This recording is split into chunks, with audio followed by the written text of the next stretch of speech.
ਚੜ੍ਹਦੀ ਕਲਾ। ਗੱਡੀਆਂ ਦੀ ਟੱਕਰ ਵਿੱਚ ਇੱਕ ਸਵਾਰੀ ਦੇ ਕੁਚਲੇ ਹੱਥ ਨੂੰ ਵੇਖ ਕੇ ਡਾਕਟਰ ਨੇ ਕਿਹਾ, ਇਸ ਬਾਰੇ ਕੁਝ ਨਹੀਂ ਕੀਤਾ ਜਾ ਸਕਦਾ। ਡਾਕਟਰ ਦੇ ਇਹਨਾਂ ਸ਼ਬਦਾਂ ਨੇ ਉਸ ਨੂੰ ਬੜਾ ਨਿਰਾਸ਼ ਕੀਤਾ, ਜਿਸ ਕਾਰਨ ਉਹ ਕਈ ਮਹੀਨੇ ਢਹਿੰਦੀ ਕਲਾ 'ਚ ਰਿਹਾ, ਰੁਜ਼ਗਾਰ ਜਾਂਦਾ ਰਿਹਾ। ਕਈ ਮਹੀਨੇ ਕਿਸੇ ਨਾਲ ਨਾ ਬੋਲਿਆ।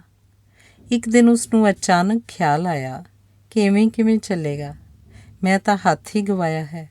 ਕਈਆਂ ਦੀ ਤਾਂ ਮੌਤ ਵੀ ਹੋ ਗਈ ਸੀ। ਉਸ ਨੂੰ ਖਿਆਲ ਆਇਆ ਕਿ ਵਧੇਰੇ ਕੰਮ ਕਰਨ ਵਾਲਾ ਸੱਜਾ ਹੱਥ ਸਹੀ ਸਲਾਮਤ ਸੀ। ਰੇਲਵੇ ਨੇ ਉਸ ਵਰਗੇ ਜ਼ਖਮੀਆਂ ਨੂੰ ਰੁਜ਼ਗਾਰ 'ਤੇ ਲਾ ਲਿਆ ਸੀ। ਇਹਨਾਂ ਦਿਨਾਂ ਵਿੱਚ ਉਹਨੂੰ ਬਨਾਵਟੀ ਅੰਗ ਲਾਉਣ ਵਾਲੇ ਅਦਾਰੇ ਦਾ ਵੀ ਪਤਾ ਲੱਗਾ। ਪਹਿਲਾਂ ਉਹ ਸੋਚਿਆ ਕਰਦਾ ਸੀ ਕੀ ਗੁਆਚ ਗਿਆ ਸੀ, ਹੁਣ ਉਹ ਸੋਚਣ ਲੱਗ ਪਿਆ ਕਿ ਕੀ ਕੁਝ ਬਚ ਗਿਆ ਸੀ।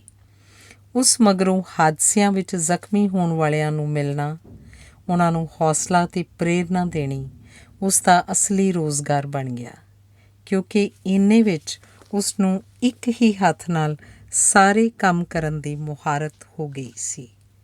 ਧੰਨਵਾਦ। ਸੰਤ ਫਰਾਂਸਿਸ। 13ਵੀਂ ਸਦੀ ਦੇ ਆਰੰਭ ਵਿੱਚ ਪ੍ਰਸਿੱਧ ਈਸਾਈ ਸੰਤ ਜਦੋਂ ਜਵਾਨ ਸੀ ਤਾਂ ਕੱਪੜੇ ਦੇ ਅਮੀਰ ਵਪਾਰੀ ਉਹਦੇ ਪਿਤਾ ਨੇ ਉਸ ਉੱਤੇ ਬੇਈਮਾਨੀ ਦਾ ਮੁਕੱਦਮਾ ਕਰ ਦਿੱਤਾ। ਪੁੱਤਰ ਨੇ ਅਦਾਲਤ ਵਿੱਚ ਮੰਨਿਆ ਕਿ ਉਸਨੇ ਪਿਤਾ ਦੇ ਮਾਲ ਵਿੱਚੋਂ ਕੁਝ ਕੱਪੜਾ ਵੇਚ ਦਿੱਤਾ ਸੀ, ਜਿਸ ਤੋਂ ਮਿਲੇ ਪੈਸਿਆਂ ਨਾਲ ਉਹ ਸਥਾਨਕ ਗਿਰਜੇ ਦੀ ਮੁਰੰਮਤ ਕਰਵਾਉਣੀ ਚਾਹੁੰਦਾ ਸੀ। ਪਰ ਗਿਰਜੇ ਨੇ ਉਹ ਰਕਮ ਉਹਦੀ ਆਪਣੀ ਕਮਾਈ ਨਾ ਹੋਣ ਕਰਕੇ ਸਵੀਕਾਰੀ ਨਹੀਂ ਸੀ।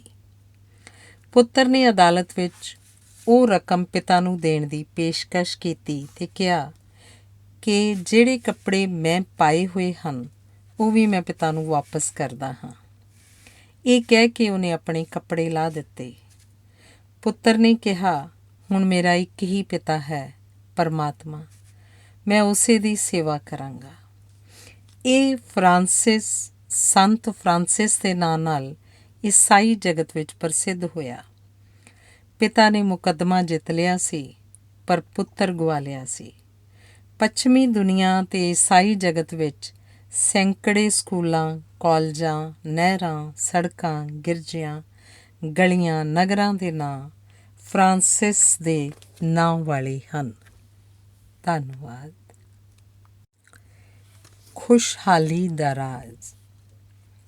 ਕੋਈ ਵੀ ਜਰਮਨ ਕਦੇ ਲਾਲ ਬੱਤੀ ਦੀ ਉਲੰਘਣਾ ਨਹੀਂ ਕਰਦਾ, ਭਾਵੇਂ ਸੜਕ ਦੂਰ ਦੂਰ ਤੱਕ ਖਾਲੀ ਹੋਵੇ। ਉਹ ਹਰੀ ਬੱਤੀ ਉਡੀਕੇਗਾ।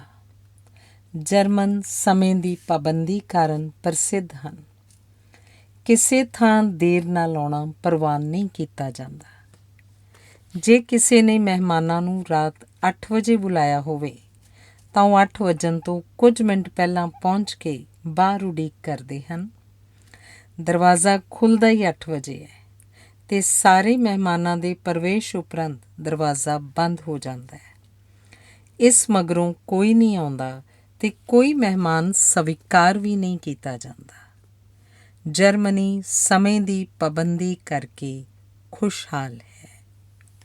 ਧੰਨਵਾਦ। ਹੋਸ਼। ਇੱਕ ਵਾਰੀ ਆਲ ਇੰਡੀਆ ਰੇਡੀਓ ਦਿੱਲੀ ਦੇ ਬੁਖਾਰੀ ਸਾਹਿਬ ਰੇਡੀਓ ਸਟੇਸ਼ਨ ਅੰਦਰ ਹੀ ਆਪਣੀ ਰਿਹਾਇਸ਼ ਤੋਂ ਟਹਿਲਦੇ ਹੋਏ ਰੇਡੀਓ ਸਟੇਸ਼ਨ ਦੇ ਅਹਾਤੇ ਵਿਚਲੇ ਮਿੱਟੀ ਨਾਲ ਭਰੇ 8-9 ਫੁੱਟ ਡੂੰਘੇ ਖੂਹ ਵਿੱਚ ਡਿੱਗ ਪਏ। ਉੱਧਰੋਂ ਰੇਡੀਓ ਸਟੇਸ਼ਨ ਦੇ ਦਿਹਾਤੀ ਪ੍ਰੋਗਰਾਮ ਦਾ ਪ੍ਰੋਡਿਊਸਰ ਪੰਡਤ ਹਿਰਦੇ ਰਾਮ ਲੰਘਿਆ। ਉਹਨੇ ਬੁਖਾਰੀ ਸਾਹਿਬ ਦੀਆਂ ਆਵਾਜ਼ਾਂ ਸੁਣ ਕੇ ਖੂਹ 'ਤੇ ਜਾ ਕੇ ਬੁਖਾਰੀ ਸਾਹਿਬ ਨੂੰ ਆਖਿਆ, ਮੈਂ ਆਪਣੀ ਪਗੜੀ ਲਮਕਾਉਂਦਾ, ਤੁਸੀਂ ਇਸ ਦਾ ਸਿਰਾ ਫੜ ਲਓ, ਮੈਂ ਤੁਹਾਨੂੰ ਉੱਪਰ ਖਿੱਚ ਲਵਾਂਗਾ। ਬੁਖਾਰੀ ਸਾਹਿਬ ਨੇ ਹਿਰਦੇ ਰਾਮ ਨੂੰ ਵੇਖਿਆ, ਆਪਣੀ ਕਲਾਈ 'ਤੇ ਬੰਨੀ ਘੜੀ ਵੇਖੀ ਅਤੇ ਆਖਿਆ, 8 ਵਜੇ ਹਨ, ਇਸ ਵੇਲੇ ਤਾਂ ਹਿਰਦੇ ਰਾਮ ਤੈਨੂੰ ਦਿਹਾਤੀ ਪ੍ਰੋਗਰਾਮ ਲਈ ਸਟੂਡੀਓ 'ਚ ਹੋਣਾ ਚਾਹੀਦਾ, ਤੂੰ ਇੱਥੇ ਕੀ ਕਰ ਰਿਹਾ? ਕੁਝ ਲੋਕ ਖੂਹ ਵਿੱਚ ਡਿੱਗ ਕੇ ਵੀ ਆਪਣੇ ਹੋਸ਼ ਨਹੀਂ ਗਵਾਉਂਦੇ। ਧੰਨਵਾਦ। ਵਾਪਸੀ ਦੀ ਸਹੂਲਤ। ਪਿਤਾ ਨੇ ਪੁੱਤਰ ਨੂੰ ਆਪਣੀ ਕਿਸਮਤ ਅਜ਼ਮਾਉਣ ਲਈ ਸ਼ਹਿਰ ਭੇਜਿਆ। ਸਾਰਾ ਨਿੱਕ ਸੁੱਕ ਉਹਦੇ ਬੈਗ 'ਚ ਪਾਇਆ ਤੇ ਸ਼ਹਿਰ ਵਿੱਚ ਸਫਲ ਨਾ ਹੋਣ ਦੀ ਸੂਰਤ ਵਿੱਚ 1 ਸਾਲ ਦੀ ਮਿਆਦ ਵਾਲੀ ਵਾਪਸੀ ਦੀ ਟਿਕਟ ਵੀ ਲੈ ਕੇ ਦਿੱਤੀ। ਵਾਪਸੀ ਦੀ ਟਿਕਟ ਨੇ ਪੁੱਤਰ ਨੂੰ ਸਾਰੇ ਯਤਨ ਕਰਨ ਹੀ ਨਾ ਦਿੱਤੇ ਅਤੇ ਉਹ ਕੁਝ ਹੀ ਮਹੀਨਿਆਂ ਵਿੱਚ ਵਾਪਸ ਆ ਗਿਆ। ਪੁਰਾਣੇ ਜ਼ਮਾਨੇ 'ਚ ਜਦੋਂ ਬੇੜੀਆਂ ਦੇ ਪੁਲ ਤੋਂ ਫੌਜ ਦਰਿਆ ਪਾਰ ਕਰਦੀ ਸੀ ਤਾਂ ਬਹਾਦਰ ਜਰਨੈਲ ਪੁਲ ਨੂੰ ਸਾੜ ਦਿੰਦੇ ਸਨ ਤਾਂ ਕਿ ਸਿਪਾਹੀਆਂ ਨੂੰ ਬਚ ਨਿਕਲਣ ਦਾ ਖਿਆਲ ਹੀ ਨਾ ਆਵੇ। ਜਰਨੈਲ ਸੋਚਦੇ ਸਨ ਕਿ ਜਿੱਤਣਗੇ ਤਾਂ ਆਪੇ ਪੁਲ ਬਣਾ ਲੈਣਗੇ। ਪਿਤਾ ਨੇ ਕਿਉਂ ਨਾ ਸੋਚਿਆ ਕਿ ਪੁੱਤਰ ਜੇ ਸਫਲ ਹੋਏਗਾ ਤਾਂ ਆਪੇ ਟਿਕਟ ਖਰੀਦ ਲਏਗਾ। ਵਾਪਸੀ ਦੀ ਸਹੂਲਤ ਨੇ ਉਸ ਪੁੱਤਰ ਨੂੰ ਸਫਲ ਹੀ ਨਾ ਹੋਣ ਦਿੱਤਾ। ਧੰਨਵਾਦ। ਲੱਭਤ।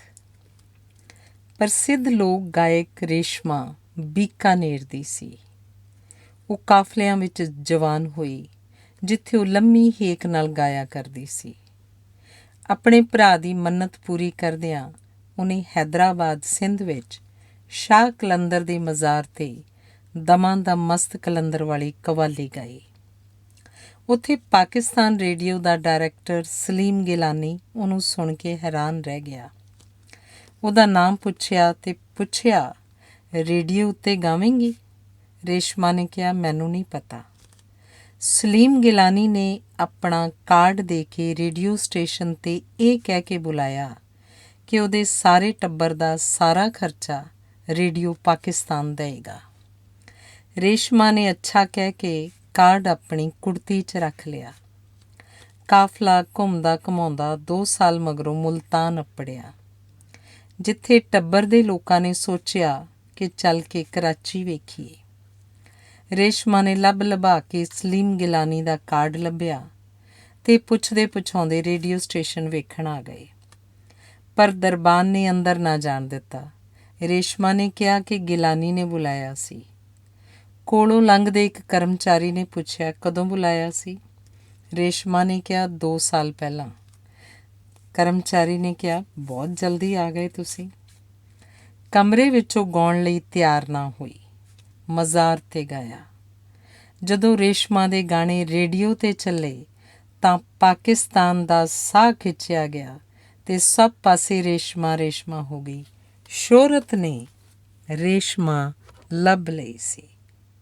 ਧੰਨਵਾਦ। ਕੁਦਰਤ ਦਾ ਇੰਤਜ਼ਾਮ।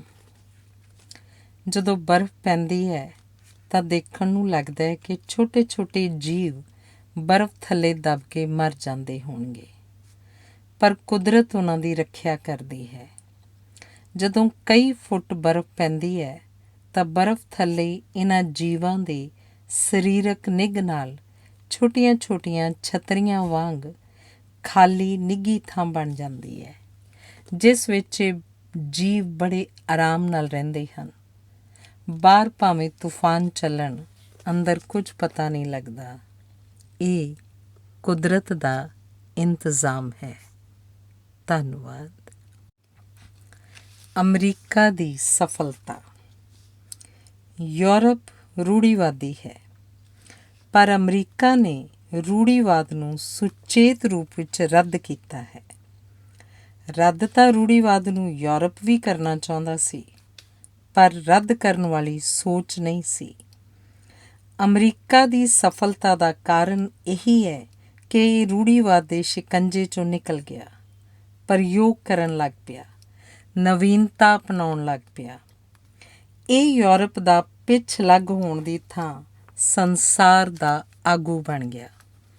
ਇਵੇਂ ਕਰਨ ਨਾਲ ਅਮਰੀਕਾ ਹੀ ਨਹੀਂ ਬਦਲਿਆ, ਅਮਰੀਕਾ ਨੇ ਸਾਰਾ ਸੰਸਾਰ ਬਦਲ ਦਿੱਤਾ। ਧੰਨਵਾਦ। ਫਾਂਸੀ। ਕਿਸੇ ਨੂੰ ਫਾਂਸੀ ਉਹਦੀ ਮਰਜ਼ੀ ਵਿਰੁੱਧ ਨਹੀਂ ਲਾਈ ਜਾਂਦੀ। ਜਿਨ੍ਹਾਂ ਨੇ ਫਾਂਸੀ ਲੱਗਣਾ ਹੁੰਦਾ ਹੈ, ਉਹ ਫਾਂਸੀ ਲੱਗਣ ਦੇ ਯੋਗ ਹੋਣ ਵਾਸਤੇ ਪਹਿਲਾਂ ਕਿਸੇ ਦਾ ਕਤਲ ਕਰਦੇ ਹਨ। ਧੰਨਵਾਦ। ਇੱਕ ਸੁਧਾਰਵਾਦੀ ਨੇ ਨਿਰਣਾ ਕੀਤਾ ਕਿ ਉਹਦੇ ਵਿਆਹ ਸਮਾਰੋਹ ਵਿੱਚ ਮੰਗਤੇ ਮੇਜ਼ 'ਤੇ ਬਹਿ ਕੇ ਖਾਣਾ ਖਾਣਗੇ, ਰਿਸ਼ਤੇਦਾਰ ਜ਼ਮੀਨ 'ਤੇ ਬਹਿ ਕੇ ਖਾਣਗੇ ਅਤੇ ਮਹਿਮਾਨ ਖਲੋ ਕੇ ਖਾਣਗੇ। ਇੱਕ ਬਜ਼ੁਰਗ ਨੇ ਕਿਹਾ ਕਿ ਤੇਰੇ ਵਿਆਹ ਸਮਾਰੋਹ ਵਿੱਚ ਕੋਈ ਵੀ ਪ੍ਰਸੰਨ ਨਹੀਂ ਹੋਏਗਾ। ਮਹਿਮਾਨ ਅਪਮਾਨਿਤ ਮਹਿਸੂਸ ਕਰਨਗੇ, ਰਿਸ਼ਤੇਦਾਰ ਨਾਰਾਜ਼ ਹੋਣਗੇ ਅਤੇ ਮੇਜ਼ ਕੁਰਸੀ 'ਤੇ ਬਹਿ ਕੇ ਖਾਣ ਦੀ ਆਦਤ ਨਾ ਹੋਣ ਕਾਰਨ ਮੰਗਤੇ ਖਾ ਨਹੀਂ ਸਕਣਗੇ। ਧੰਨਵਾਦ। ਰੇਸ਼ਮਾ ਦੀ ਫੋਟੋ। ਰੇਸ਼ਮਾ ਨੇ ਜਦੋਂ ਰੇਡੀਓ ਤੋਂ ਗਾਇਆ ਤਾਂ ਇੱਕ ਫੋਟੋਗ੍ਰਾਫਰ ਨੇ ਉਹਦੀ ਫੋਟੋ ਖਿੱਚੀ, ਜਿਸ ਤੋਂ ਰੇਸ਼ਮਾ ਨਾਰਾਜ਼ ਹੋ ਕੇ ਆਪਣੇ ਕਾਫਲੇ ਨਾਲ ਚਲੀ ਗਈ। ਕਾਫਲਾ ਤੁਰਦਾ ਗਿਆ। ਰੇਸ਼ਮਾ ਆਪਣੀ ਸ਼ੋਹਰਤ ਤੋਂ ਬੇਖਬਰ ਸੀ, ਪਰ ਸ਼ੋਹਰਤ ਉਹਦੇ ਮਗਰ ਲੱਗੀ ਹੋਈ ਸੀ। ਫੋਟੋ ਕਾਰਨ ਨਾਰਾਜ਼ ਹੋ ਕੇ ਚਲੀ ਗਈ ਰੇਸ਼ਮਾ ਨੂੰ ਲੱਭਣ ਲਈ ਰੇਡੀਓ ਸਟੇਸ਼ਨ ਦੇ ਡਾਇਰੈਕਟਰ ਸਲੀਮ ਗਿਲਾਨੀ ਵੱਲੋਂ ਇੱਕ ਇਸ਼ਤਿਹਾਰ ਛਾਪਿਆ ਗਿਆ, ਜਿਸ ਵਿੱਚ ਰੇਸ਼ਮਾ ਦੀ ਤਸਵੀਰ ਵੀ ਸੀ ਕਿ ਜੇ ਕੋਈ ਇਸ ਕੁੜੀ ਦੀ ਖਬਰ ਦੇਵੇ ਤਾਂ ਉਹਨੂੰ 2000 ਰੁਪਏ ਇਨਾਮ ਮਿਲੇਗਾ। ਇੱਕ ਰਸਾਲੇ ਦੇ ਟਾਈਟਲ 'ਤੇ ਰੇਸ਼ਮਾ ਦੀ ਸਹੇਲੀ ਨੇ ਉਹਨੂੰ ਉਹਦੀ ਤਸਵੀਰ ਵਿਖਾਈ। ਰੇਸ਼ਮਾ ਆਪ ਅਨਪੜ੍ਹ ਸੀ। ਉਹਨੇ ਪੁੱਛ ਗਿੱਛ ਕੀਤੀ। ਕਬੀਲੇ ਦੇ ਲੋਕ ਰੇਸ਼ਮਾ ਦੀ ਤਸਵੀਰ ਵੇਖ ਕੇ ਨਾਰਾਜ਼ ਹੋਏ ਕਿ ਉਹਨਾਂ ਦੀ ਬੇਟੀ ਦਾ ਫੋਟੋ ਬਾਜ਼ਾਰਾਂ 'ਚ ਵਿਕ ਰਿਹਾ ਸੀ। ਸਲੀਮ ਗਿਲਾਨੀ ਨੇ ਰੇਸ਼ਮਾ ਲੱਭ ਹੀ ਨਾ ਲਈ, ਉਹਨੂੰ ਗਾਉਣ ਲਈ ਮਨਾ ਵੀ ਲਿਆ। ਜਦੋਂ ਰੇਸ਼ਮਾ ਨੇ ਰੇਡੀਓ 'ਤੇ ਗੀਤ ਗਾਏ ਤਾਂ ਸਾਰੇ ਪਾਕਿਸਤਾਨ ਨੇ ਰੇਸ਼ਮਾ ਨੂੰ ਅੱਖਾਂ 'ਤੇ ਚੁੱਕ ਲਿਆ। ਧੰਨਵਾਦ। ਕਾਲਾ ਮੋਤੀ। ਬ੍ਰਾਜ਼ੀਲ ਦਾ ਪੇਲੇ ਫੁੱਟਬਾਲ ਦਾ ਵਿਸ਼ਵ ਪ੍ਰਸਿੱਧ ਖਿਡਾਰੀ ਹੋਇਆ ਹੈ। ਉਹ ਗਰੀਬ ਪਰਿਵਾਰ ਵਿੱਚ ਜੰਮਿਆ ਸੀ। ਸਟੇਸ਼ਨ 'ਤੇ ਜੁੱਤੇ ਪਾਲਿਸ਼ ਕਰਕੇ ਪਰਿਵਾਰ ਦੀ ਆਮਦਨ ਵਿੱਚ ਯੋਗਦਾਨ ਪਾਉਂਦਾ ਸੀ। ਉਸ ਕੋਲ ਫੁੱਟਬਾਲ ਖਰੀਦਣ ਜੋਗੇ ਪੈਸੇ ਨਹੀਂ ਸਨ। ਉਹ ਸ਼ੌਕੀਆ ਖਿਡਾਰੀ ਬਣ ਕੇ ਪ੍ਰਸਿੱਧ ਹੋਇਆ। ਬ੍ਰਾਜ਼ੀਲ ਵਿੱਚ ਪਿਆਰ ਨਾਲ ਉਸ ਨੂੰ ਕਾਲਾ ਮੋਤੀ ਕਿਹਾ ਜਾਂਦਾ ਹੈ। ਉਸ ਦੀ ਟੀਮ ਨੇ ਉਸ ਕਾਰਨ 3 ਵਿਸ਼ਵ ਕੱਪ ਜਿੱਤੇ। ਉਹ ਵਿਸ਼ਵ ਕੱਪ ਜਿੱਤਣ ਵਾਲਾ ਸਭ ਤੋਂ ਛੋਟੀ ਉਮਰ ਵਾਲਾ ਖਿਡਾਰੀ ਸੀ। ਬ੍ਰਾਜ਼ੀਲ ਦੀ ਸਰਕਾਰ ਨੇ ਵਿਸ਼ੇਸ਼ ਕਾਨੂੰਨ ਬਣਾ ਕੇ ਪੇਲੇ ਨੂੰ ਰਾਸ਼ਟਰੀ ਖਜ਼ਾਨਾ ਘੋਸ਼ਿਤ ਕੀਤਾ ਤਾਂ ਕਿ ਨਾ ਹੀ ਉਹ ਕਿਸੇ ਹੋਰ ਦੇਸ਼ ਲਈ ਖੇਡੇ ਅਤੇ ਨਾ ਹੀ ਕੋਈ ਉਸ ਨੂੰ ਆਪਣੇ ਦੇਸ਼ ਲੈ ਜਾ ਕੇ ਉਸ ਨੂੰ ਆਪਣੇ ਦੇਸ਼ ਦਾ ਨਾਗਰਿਕ ਘੋਸ਼ਿਤ ਕਰੇ। ਉਸ ਨੇ 92 ਵਾਰ ਪਹਿਲੇ ਮਗਰੋਂ ਦੂਜਾ ਅਤੇ ਦੂਜੇ ਤੋਂ ਮਗਰੋਂ ਤੀਜਾ ਗੋਲ ਕੀਤਾ। ਬ੍ਰਾਜ਼ੀਲ ਵਿੱਚ ਉਸ ਦੀ ਖੇਡ ਦੀਆਂ ਗਾਥਾਵਾਂ ਪ੍ਰਸਿੱਧ ਹਨ। ਪੇਲੇ ਨੇ ਫੁੱਟਬਾਲ ਨੂੰ ਬ੍ਰਾਜ਼ੀਲ ਦਾ ਧਰਮ ਬਣਾ ਦਿੱਤਾ ਹੈ। ਧੰਨਵਾਦ। ਜੱਜਮੈਂਟ। ਪੁਰਾਣੇ ਵੇਲਿਆਂ ਦੀ ਗੱਲ ਹੈ। ਇੱਕ ਮੰਗਤੇ ਨੂੰ ਇੱਕ ਬਟੂਆ ਲੱਭਿਆ। ਉਹਨੇ ਵੇਖਿਆ ਵਿੱਚ 2000 ਰੁਪਏ ਸਨ। ਅਗਲੇ ਦਿਨ ਉਹਨੇ ਬਟੂਆ ਗੁਆਚਣ ਬਾਰੇ ਬਾਜ਼ਾਰ ਵਿੱਚ ਹੁੰਦੀ ਮੁਨਾਦੀ ਸੁਣੀ, ਜਿਸ ਵਿੱਚ ਬਟੂਆ ਲੱਭਣ ਵਾਲੇ ਨੂੰ ਇਨਾਮ ਦੇਣ ਦਾ ਐਲਾਨ ਸੀ। ਬਟੂਆ ਮਾਲਕ ਨੂੰ ਵਾਪਸ ਕਰਦਿਆਂ ਜਦੋਂ ਉਹਨੇ ਇਨਾਮ ਮੰਗਿਆ ਤਾਂ ਮਾਲਕ ਨੇ ਕਿਹਾ, ਇਨਾਮ ਤਾਂ ਤੂੰ ਪਹਿਲਾਂ ਹੀ ਲੈ ਲਿਆ। ਇਸ ਵਿੱਚ 3000 ਰੁਪਏ ਸਨ, ਪਰ ਹੁਣ ਕੇਵਲ 2000 ਹਨ। ਮੰਗਤੇ ਨੇ ਕਿਹਾ, ਫੈਸਲੇ ਲਈ ਚਲੋ ਅਦਾਲਤ ਚੱਲਦੇ ਹਾਂ। ਅਦਾਲਤ ਵਿੱਚ ਬੈਠੇ ਜੱਜ ਨੇ ਦੋਹਾਂ ਨੂੰ ਸੁਣਿਆ ਅਤੇ ਕਿਹਾ, ਤੁਸੀਂ ਦੋਵੇਂ ਸਹੀ ਹੋ, ਇਨਸਾਫ ਹੋਏਗਾ। ਜੱਜ ਨੇ ਬਟੂਆ ਆਪਣੇ ਸਾਹਮਣੇ ਰੱਖ ਕੇ ਅਤੇ ਵਪਾਰੀ ਦੀ ਚਲਾਕੀ ਭਾਂਪ ਕੇ ਵਪਾਰੀ ਨੂੰ ਕਿਹਾ ਕਿ ਤੁਸੀਂ ਕਹਿੰਦੇ ਹੋ ਕਿ ਬਟੂਏ ਵਿੱਚ 3000 ਰੁਪਏ ਸਨ, ਪਰ ਇਸ ਨੂੰ ਜਿਹੜਾ ਬਟੂਆ ਲੱਭਿਆ ਹੈ ਉਸ ਵਿੱਚ 2000 ਰੁਪਏ ਹਨ। ਸਪਸ਼ਟ ਹੈ ਕਿ ਜਿਹੜਾ ਬਟੂਆ ਇਸ ਮੰਗਤੇ ਨੂੰ ਲੱਭਿਆ ਹੈ ਇਹ ਉਹ ਬਟੂਆ ਨਹੀਂ ਜਿਹੜਾ ਤੁਹਾਡਾ ਗੁਆਚਿਆ ਹੈ। ਇਹ ਕਹਿ ਕੇ ਜੱਜ ਨੇ 2000 ਵਾਲਾ ਬਟੂਆ ਮੰਗਤੇ ਦੇ ਹਵਾਲੇ ਕਰ ਦਿੱਤਾ। ਧੰਨਵਾਦ। ਟਿਕਟਿਕੀ। ਔਰਤਾਂ ਸ਼ਿਕਾਇਤ ਕਰਦੀਆਂ ਹਨ ਕਿ ਪੁਰਸ਼ ਟਿਕਟਿਕੀ ਲਗਾ ਕੇ ਵੇਖਦੇ ਹਨ। ਵਾਸਤਵ ਵਿੱਚ ਪੁਰਸ਼ਾਂ ਨੂੰ ਟਿਕਟਿਕੀ ਲਗਾ ਕੇ ਵੇਖਣ ਦੀ ਆਦਤ ਸ਼ਿਕਾਰ ਯੁੱਗ 'ਚ ਪੈ ਗਈ ਸੀ, ਕਿਉਂਕਿ ਸ਼ਿਕਾਰ ਕਰਨ ਲਈ ਨਿਰੰਤਰ ਟਿਕਟਿਕੀ ਲਾਉਣ ਦੀ ਲੋੜ ਪੈਂਦੀ ਸੀ। ਧੰਨਵਾਦ। ਸਫਲ ਪਤੀ। ਸਫਲ ਪਤੀ ਦੀ ਮਿਸਾਲ। ਕਿਆ ਕਮਾਲ ਦੀ ਸਬਜ਼ੀ ਬਣਾਈ ਹੈ, ਕਮਾਲ ਕੀਤੀ ਪਈ ਹੈ, ਥੋੜ੍ਹਾ ਜਿਹਾ ਨਮਕ ਜ਼ਿਆਦਾ ਹੈ, ਪਰ ਮੈਨੂੰ ਲੱਗਦਾ ਹੈ ਕਿ ਅੱਜ ਕੱਲ੍ਹ ਨਮਕ ਹੀ ਵਧੀਆ ਨਹੀਂ ਆ ਰਿਹਾ ਮਾਰਕੀਟ ਵਿੱਚ। ਐਤਕੀ ਜਦ ਕੋਈ ਖਾਸ ਮਹਿਮਾਨ ਆਏ ਇਹੀ ਸਬਜ਼ੀ ਬਣਾਈ, ਬਸ ਥੋੜ੍ਹੀ ਜਿਹੀ ਕਰਾਰੀ ਕਰ ਲਈ। ਇੰਨੇ ਫਾਲਤੂ ਲਸਣ ਅਦਰਕ ਪਾਉਣ ਦੀ ਲੋੜ ਨਹੀਂ। ਮਹਿਮਾਨਾਂ ਨੇ ਕਿਹੜਾ ਬਿੱਲ ਦੇ ਕੇ ਜਾਣਾ ਹੁੰਦਾ। ਤੜਕਾ ਤਾਂ ਸਿਰਾ ਹੀ ਹੈ, ਪਰ ਲੱਗਦਾ ਹੈ ਕੜਾਹੀ ਦਾ ਤਲਾ ਬੇਕਾਰ ਹੈ, ਜ਼ਰਾ ਸੜਨ ਦੀ ਸਮੈਲ ਆ ਰਹੀ ਹੈ। ਅਗਲੀ ਵਾਰੀ ਬਾਜ਼ਾਰ ਗਏ ਤਾਂ ਕੜਾਹੀ ਨਵੀਂ ਲੈ ਆਵਾਂਗੇ। ਇਹ ਤੂੰ ਬੜਾ ਹੀ ਵਧੀਆ ਕੀਤਾ ਜਿਹੜਾ ਆਲੂ ਚੰਗੀ ਤਰ੍ਹਾਂ ਛਿੱਲੇ ਨਹੀਂ। ਪੜ੍ਹਿਆ ਸੀ ਮੈਂ ਕਿਧਰੇ ਨੈੱਟ 'ਤੇ ਵੀ ਆਲੂ ਦੇ ਛਿਲਕੇ ਵਿੱਚ ਹੀ ਸਾਰੇ ਵਿਟਾਮਿਨ ਹੁੰਦੇ ਹੈ। ਐਂ ਕਰ, ਆ ਬਾਕੀ ਦੀ ਸਬਜ਼ੀ ਚੱਕ ਕੇ ਫਰਿੱਜ ਵਿੱਚ ਰੱਖ ਦੇ। 2 ਕੁ ਦਿਨਾਂ ਨੂੰ ਜਦੋਂ ਤੜਕਾ ਅਤੇ ਸਬਜ਼ੀ ਘੁਲ ਮਿਲ ਗਏ ਫਿਰ ਹੋਰ ਵੀ ਸਵਾਦ ਲੱਗੇਗੀ। ਇਹੋ ਜਿਹੀ ਸਬਜ਼ੀ ਕਿਹੜਾ ਰੋਜ਼-ਰੋਜ਼ ਬਣਦੀ ਹੈ, ਭਾਵੇਂ ਸਾਂਭ ਕੇ ਹੀ ਰੱਖ ਲੈ। ਮੈਂ ਤਾਂ ਕਹਿਣਾ ਤੂੰ ਇਹ ਸਬਜ਼ੀ ਨਾ ਹੀ ਬਣਾਇਆ ਕਰ, ਐਵੇਂ ਨਜ਼ਰ ਲੱਗ ਜਾਏਗੀ ਤੇਰੇ ਖਾਣੇ ਨੂੰ। ਧੰਨਵਾਦ। ਸ਼ੋਹਰਤ। ਰੇਸ਼ਮਾ ਆਪਣੀ ਸ਼ੋਹਰਤ ਤੋਂ ਬੇਖਬਰ ਸੀ। ਇੱਕ ਵਾਰੀ ਉਹ ਆਪਣਾ ਪਿੰਡ ਵੇਖਣ ਆਈ, ਜਿੱਥੇ ਉਹਦੇ ਬਜ਼ੁਰਗਾਂ ਦੀਆਂ ਕਬਰਾਂ ਸਨ। ਉੱਥੇ ਪੱਕੀ ਸੜਕ ਨਹੀਂ ਸੀ, ਪੀਣ ਵਾਲਾ ਪਾਣੀ ਨਹੀਂ ਸੀ। ਕੁਝ ਚਿਰ ਪਹਿਲਾਂ ਇੰਦਰਾ ਗਾਂਧੀ ਨੇ ਰੇਸ਼ਮਾ ਨੂੰ ਆਪਣੀ ਰਿਹਾਇਸ਼ 'ਤੇ ਗਾਉਣ ਲਈ ਬੁਲਾਇਆ ਸੀ। ਰੇਸ਼ਮਾ ਨੇ ਪਿੰਡ ਦੇ ਲੋਕਾਂ ਨੂੰ ਕਿਹਾ, ਮੈਂ ਦੁਬਾਰਾ ਆਵਾਂਗੀ ਅਤੇ ਤੁਹਾਡੀ ਬਾਦਸ਼ਾਹ ਗਾਂਧੀ ਨੂੰ ਮਿਲ ਕੇ ਅਰਜ਼ ਕਰਾਂਗੀ ਕਿ ਉਹ ਇੱਕ ਸੜਕ ਤਾਂ ਬਣਵਾ ਦੇਣ। ਮੈਂ ਵੱਡੀਆਂ ਮਹਿਫਿਲਾਂ ਵਿੱਚ ਗਾ ਕੇ ਰੁਪਇਆ ਇਕੱਠਾ ਕਰਾਂਗੀ ਆਪਣੇ ਪਿੰਡ ਲਈ। ਉਹਨੇ ਹਿੰਦੁਸਤਾਨੀ ਮੇਜ਼ਬਾਨ ਨੂੰ ਕਿਹਾ, ਕਦੀ ਪਾਕਿਸਤਾਨ ਆਓ ਤਾਂ ਜ਼ਰੂਰ ਮਿਲਣਾ।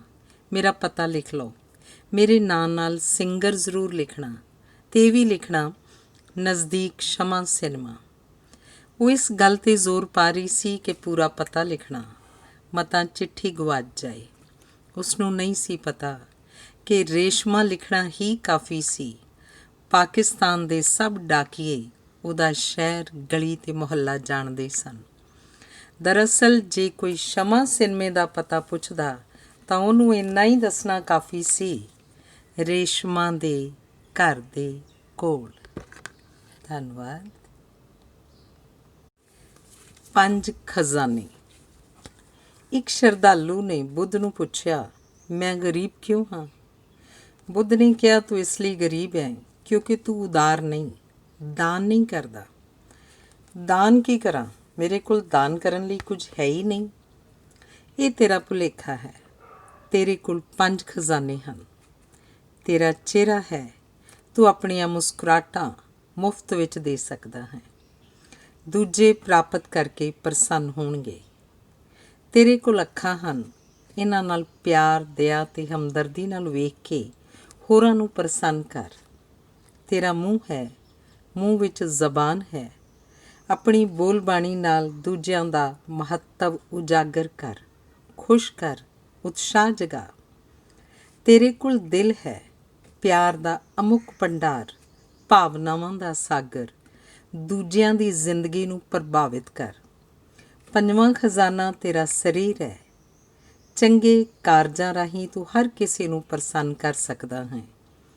ਜਿਨ੍ਹਾਂ ਨੂੰ ਮਦਦ ਦੀ ਲੋੜ ਹੈ, ਮਦਦ ਕਰ। ਮਦਦ ਪੈਸੇ ਦੀ ਹੀ ਨਹੀਂ ਹੁੰਦੀ।